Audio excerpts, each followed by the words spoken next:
Alright, so it's no secret that my sister and I played a lot of video games when we were kids. And while we did have a blast playing a lot of video games as kids, we would actually get bored sometimes playing the same games over and over again. That being said, we would actually make up fake games within games. I'm not entirely sure how to word this. I've spent a stupid amount of time trying to think of a title for this.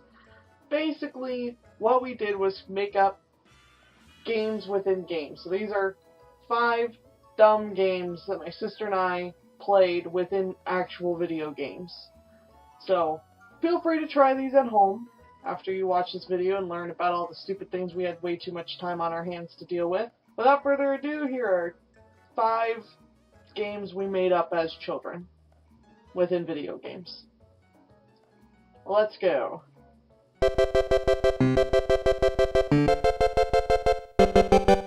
Alright, so number 5 is the most simplest of games here. It's playing catch. Pretty much any game in which you and a second player have some form of projectile and you can catch it or bounce it back. There you go, you got catch. Mainly we would play Goof Troop for the SNES, and we would just, for whatever reason, spend stupid amounts of time throwing things back at each other. Why go outside when you could just play catch indoors? Another game we would do this with was Dragon Ball Z Budokai 3, where you would just blast key energy beam thingies back at each other, and we would spend stupid amounts of time doing that too. Though I remember it being a lot easier when we were kids, getting the footage for this one. Man, we suck.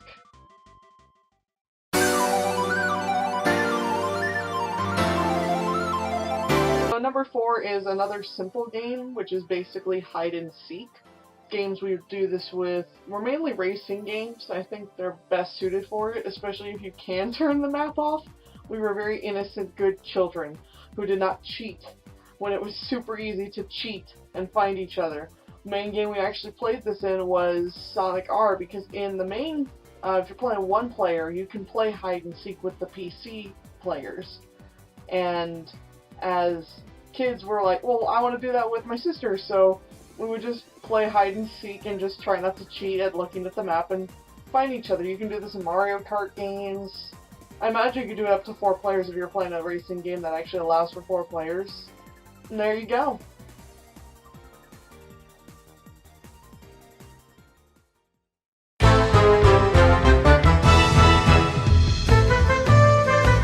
Alright, I'm going to preface this one with the fact that my sister and I loved Kirby Air Ride for the GameCube. We would play so much of the city trial, and we just had a blast doing it. We found out that you can actually do like a free roam city trial where there's no time limit.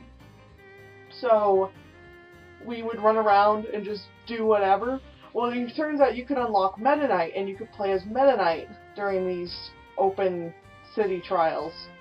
And we would have a blast with that. Well, then we accidentally kept killing each other, because anytime you get close to anything, Meta Knight freaking slashes up the place, so we would end up killing each other, basically, every single time. Now, normally kids would be like, okay, that's dumb, let's not waste any more time with this. We were not those kind of kids, and instead made a whole game about where you could go as a crippled Meta Knight. And we would just kill each other, and then just hobble, wherever. It would take us hours to get places. And we would, sometimes if we accidentally got ourselves killed from different locations, we would sit there and try to get to each other. And literally getting footage for this, I think it took us like 30 minutes to just get to each other, and you can see how far away we were. We weren't even that far away. So, not really much of a game. I mean, if you want it to be more fun, you could just be Starless Kirby and just run around and see where you can get to as just a Kirby. Or you could be stupid, like we were, and just hobble everywhere. So there you go. Number 3, Hobbling Meta Knight time.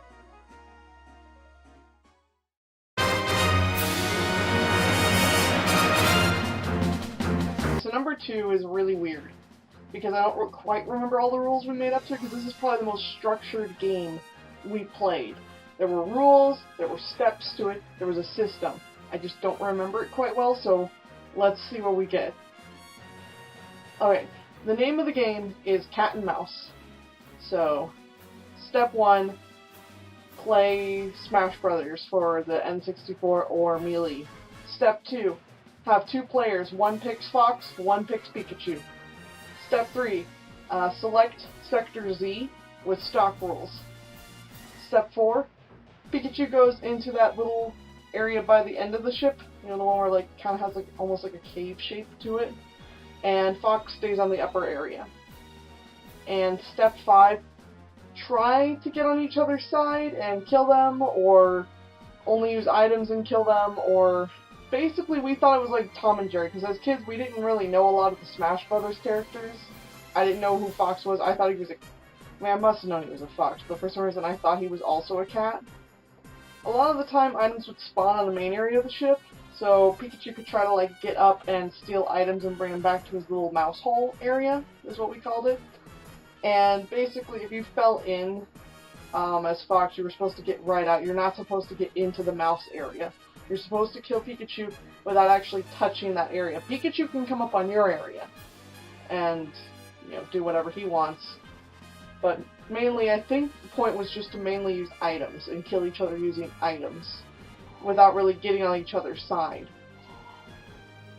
Also, step 6, suck at this game. Be terrible at this game and you're gonna have some fun. Maybe. I don't know. We spent, again, a good chunk of our time doing this, and I'm very much bad at Smash Brothers.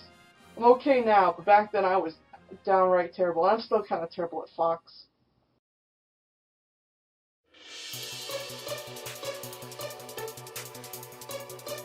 Okay, so I'm gonna be real with you guys. Number 1 isn't so much of a game as just, again, something my sister and I did a lot with a video game.